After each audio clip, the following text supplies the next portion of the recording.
the way that Bolt trained for the 13 World Championships, and I could not fucking believe it. It was like 50 sleds. We've talked a little bit about penultimate steps in dunking and triple jump.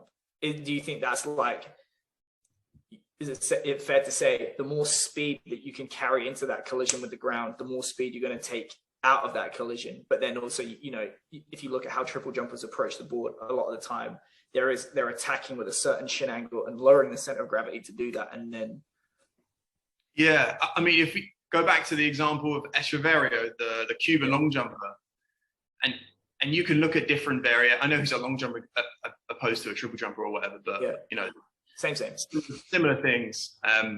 You can look at some of the differences in jumpers and how their penultimate does slightly vary, and it's the same with looking at different ends of the spectrum of dunkers, looking at the more stiffer elastic guys in comparison to the guys that really stoop down low, and how those influence what's going on at takeoff. And again, this is, I don't think, is brought enough into the rest of sport, and how we look at those influencing factors of, like you say, how are we entering a takeoff, and those external forces that may come just from horizontal speed, how you're actually setting up a takeoff, and how that influences what you're doing with the ground reaction force. So, because a lot of people just use plyometrics and go, well, if I fall from this height, I'm going to get this out of the athlete.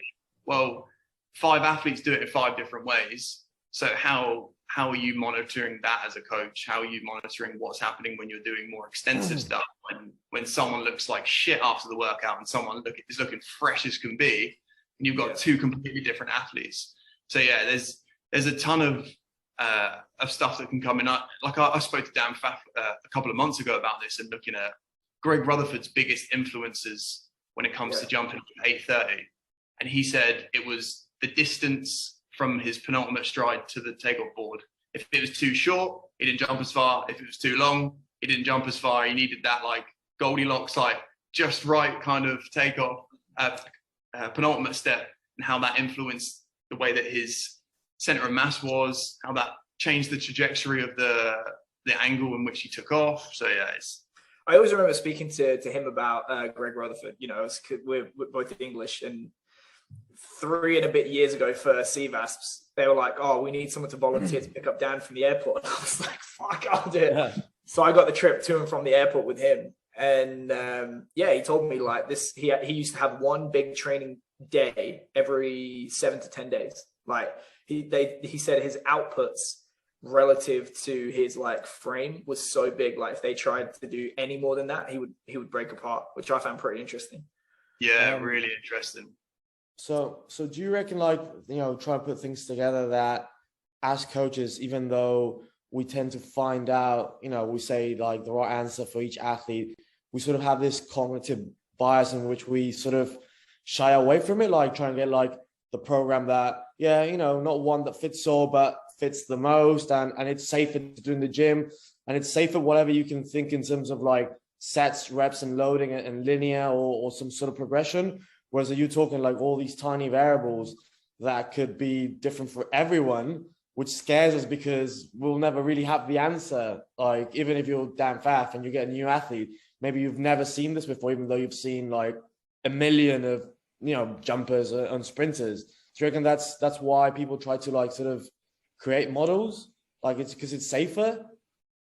It's got to be. It's got to be safer for the masses, right? Before the outliers are kind of destroying that system and model. There's always going to be someone that just doesn't fit, you know, Charlie Francis's type of sprinting, or a guy that fits running, you know, repeat 200s for the whole of the off season and then getting into the track season and running sub 20 in the 200. Like there's this kind of apparently the Jamaicans just do I had lunch with Stu McMillan, and he told me, I mean, I don't know if it was first hand or second hand, but he told me the way that Bolt trained for the 13 World Championships, and I could not fucking believe it. It was like 50 sled sprints one day, then another day was 300s, and then another day he would like go for a jog. Yeah. Blew my mind. It just, they all challenge everything we believe. So we're just like, it's sort of like a clash of identities. Like, well, this guy's the best at what he does. I believe I can prepare the best athletes in the world. He's doing everything I'm against, or don't believe, or don't think it works, and it's fucking working. So who am I? It's just like an existential question. Like, what the hell? I'm a terrible coach. We know what it is. Like, I reckon that how I don't know how you standardize it and account for it, but like a huge part of athletic success is the match and the relationship between the athlete's archetype and the style of the coach. You know, like, so you see it with fighters a lot. They'll move coaches and suddenly it's just a click and there's a fit, whereas before it wasn't. But it's like fundamentally they're the same athlete. Yeah, absolutely. And I think you could, I mean, again, going back to Bolt, he would train on grass for 60% of the year. Wouldn't touch a track. Like, no blocks, everything from a rolling start. I think he could have done anything and he would have been pretty successful. It's just about keeping him healthy. Do you reckon he could have broken the world record for the long jump? Yeah, probably. Yeah, I spoke to Chidi about that and he's like, yeah, no doubt. It's like, but the thing is like, at what cost, like, orthopedically, and could he be bothered to put in the time to do it? Yeah, I think if he entered the jumps world, he would have struggled injury-wise. I think that he seemed like quite a delicate frame in terms of what he could handle. So volume probably was his best friend, like in terms of sitting at a lower intensity of training. So yeah, again, archetype just rolls straight into that coach's like philosophical stance and how that trains. You're like, oh, I've got this really, wiry athlete that's coming in to do this kind of stuff with a coach. Just doesn't fit the model.